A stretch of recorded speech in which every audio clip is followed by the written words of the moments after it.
ಲೋಂಡಾ ಹೈಸ್ಕೂಲ್ನ ವಾರ್ಷಿಕ ಸ್ನೇಹ ಸಮ್ಮೇಳನವು ಭಾರಿ ಉತ್ಸಾಹದೊಂದಿಗೆ ನಡೆಯಿತು. ಲೋಂಡಾ ಹೈಸ್ಕೂಲ್ ಲೋಂಡಾ ಶಾಲೆಯ ವಾರ್ಷಿಕ ಸ್ನೇಹ ಸಮ್ಮೇಳನ ಹಾಗೂ ಗ್ಯಾದರಿಂಗ್ ಕಾರ್ಯಕ್ರಮವು ಶುಕ್ರವಾರ ಸಂಜೆ ಅತ್ಯಂತ ಸಂಭ್ರಮದಿಂದ ನಡೆಯಿತು. ಕಾರ್ಯಕ್ರಮಕ್ಕೆ ಸ್ವಾಗತ ಗೀತೆಯೊಂದಿಗೆ ಹಾಗೂ ದೀಪ ಪ್ರಜ್ವಲನದ ಮೂಲಕ ಚಾಲನೆ ನೀಡಲಾಯಿತು. ನಂತರ ಆಗಮಿಸಿದ ಅತಿಥಿಗಳನ್ನು ಗೌರವಪೂರ್ವಕವಾಗಿ ಸ್ವಾಗತಿಸಿ ಶಾಲೆಯ ವಾರ್ಷಿಕ ವರದಿಯನ್ನು ವಾಚಿಸಲಾಯಿತು. ಇದಾದ ಬಳಿಕ ಈ ವರ್ಷದ ದಶಮ ತರಗತಿಯಲ್ಲಿ ಬೆಸ್ಟ್ ಬಾಯ್ ಆಗಿ ಮಂಜುನಾಥ್ ಕರಲ್ಗಿಕರ್ ಹಾಗೂ ಬೆಸ್ಟ್ ಗರ್ಲ್ ಆಗಿ ಮುಕ್ತೇಶ್ವರಿ ಕನರ್ ಅವರನ್ನು ಘೋಷಿಸಲಾಯಿತು.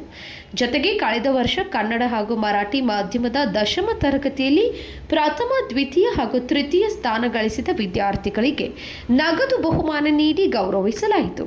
ಈ ಸಂದರ್ಭದಲ್ಲಿ ಮಾತನಾಡಿದ ಲೋಂಡಾ ಹೈಸ್ಕೂಲ್ನ ಮುಖ್ಯಾಧ್ಯಾಪಕ ಎನ್.ಡಿ. ಪಾಟೀಲ್ ಅವರು, ಶಿಕ್ಷಣವೆಂದರೆ ವ್ಯಕ್ತಿತ್ವದ ಸರ್ವಾಂಗೀಣ ಅಭಿವೃದ್ಧಿ. ಸರ್ವಾಂಗೀಣ ವ್ಯಕ್ತಿತ್ವ ವಿಕಸನವಾಗಬೇಕಾದರೆ ನಾವುಗಳು ಖಂಡಿತವಾಗಿಯೂ ಪುಸ್ತಕಗಳ ಮಿತಿಯನ್ನು ಮೀರಬೇಕು. ಪುಸ್ತಕಗಳ ಹೊರತಾಗಿ ವಿದ್ಯಾರ್ಥಿಗಳಿಗೆ ಉತ್ತಮ ಸಂಸ್ಕಾರಗಳನ್ನು ನೀಡಿದಾಗಲೇ ನಿಜವಾದ ಶಿಕ್ಷಣ ಸಿಗುತ್ತದೆ ಎಂದು ಹೇಳಿದರು. ಅವರು ಮುಂದುವರಿದು 1962ರಲ್ಲಿ ಪರ್ವತ ಪ್ರದೇಶಗಳಿಂದ ಬರುವ ವಿದ್ಯಾರ್ಥಿಗಳಿಗೆ ಸಮೀಪದಲ್ಲಿ ಶಿಕ್ಷಣ ದೊರಕಬೇಕು ಎಂಬ ಉದ್ದೇಶದಿಂದ ಲೋಂಡಾದಲ್ಲಿ ಶಿಕ್ಷಣ ಸಂಸ್ಥೆಯನ್ನು ಸ್ಥಾಪಿಸಲಾಯಿತು. ಇದುವರೆಗೆ ಈ ಶಾಲೆಯಲ್ಲಿ 7,223 ವಿದ್ಯಾರ್ಥಿಗಳು ಶಿಕ್ಷಣ ಪಡೆದು ದೇಶದಲ್ಲಿಯೇ ಅಲ್ಲದೆ ವಿದೇಶಗಳಲ್ಲಿಯೂ ಲೋಂಡಾ ಶಾಲೆಯ ಜ್ಞಾನ ಧ್ವಜವನ್ನು ಎತ್ತಿ ಹಿಡಿದು ಯಶಸ್ವಿಯಾಗಿ ತಮ್ಮ ಜೀವನವನ್ನು ಕಟ್ಟಿಕೊಂಡಿದ್ದಾರೆ ಎಂದು ತಿಳಿಸಿದರು. या शाळेचा खरा उद्देश म्हणजे शिक्षण. शिक्षण म्हणजे नक्की काय? शिक्षण म्हणजे व्यक्तिमत्वाचा सर्वांगीण विकास. आणि व्यक्तिमत्वाचा सर्वांगीण विकास जर व्हावयाचा असेल तर आपण निश्चितच पुस्तकाच्या पलीकडे गेलं पाहिजे. पुस्तकाच्या पलीकडील क्षेत्रात जेव्हा आम्ही जातो, त्या क्षेत्रात जाऊन मुलांच्यावर संस्कार घडवतो, त्यावेळेला खऱ्या अर्थाने शिक्षण मिळतं.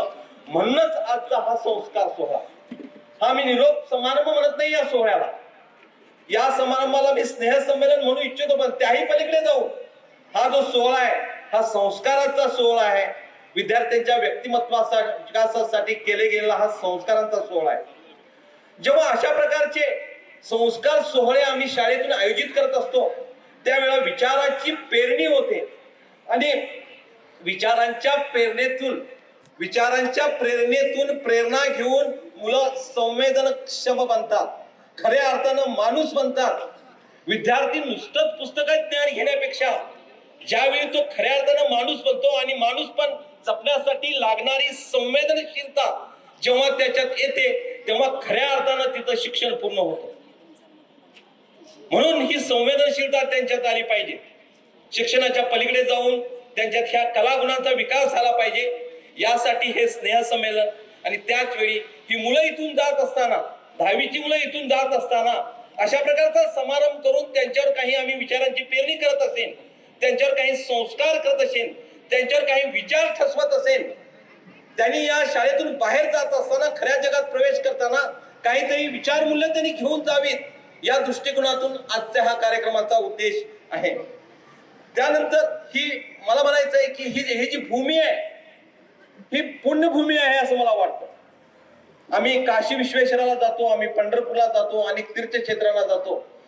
ती पुण्यभूमी, ती पुण्यक्षेत्र जितकी महत्वाची आहेत, तेव्हा त्याच पटीनं, त्याच महत्वानं ही भूमी सुद्धा एक पुण्यभूमी आहे. कारण लक्षात घेण्यासारखी गोष्ट आहे, या पुण्यभूमीतून, या शाळेच्या संकुलातून आतापर्यंत 7,223 विद्यार्थी ज्ञान संपादन करून, ज्ञानाची शिदोरी घेऊन, ज्ञानाचा ठेवा घेऊन खऱ्या जगात आपलं जीवन जगण्यासाठी बाहेर पडलेलं आहे. आणि ಕಾರ್ಯಕ್ರಮದ ಅಧ್ಯಕ್ಷತೆಯನ್ನು ಲೋಂಡಾ ಎಜುಕೇಷನ್ ಟ್ರಸ್ಟ್ನ ಚೇರ್ಮನ್ ಅಶೋಕ್ ನೇಸೇಕರ್ ವಹಿಸಿದ್ರು. ಮುಖ್ಯ ಅತಿಥಿಗಳಾಗಿ ಮುಂಬಯಿಯ ಹಿರಿಯ ನಟ ಶಶಿಕಾಂತ್, ದತ್ತಾತ್ರೇಯ ಗಂಧಿ, ನರೇಂದ್ರ ನಾಯಕ್, ಸಂತೋಷ್ ಬುತಾಕಿ ಸೇರಿದಂತೆ ಹಲವಾರು ಗಣ್ಯರು, ವಿದ್ಯಾರ್ಥಿಗಳು ಹಾಗೂ ಪಾಲಕರು ಉಪಸ್ಥಿತರಿದ್ದರು.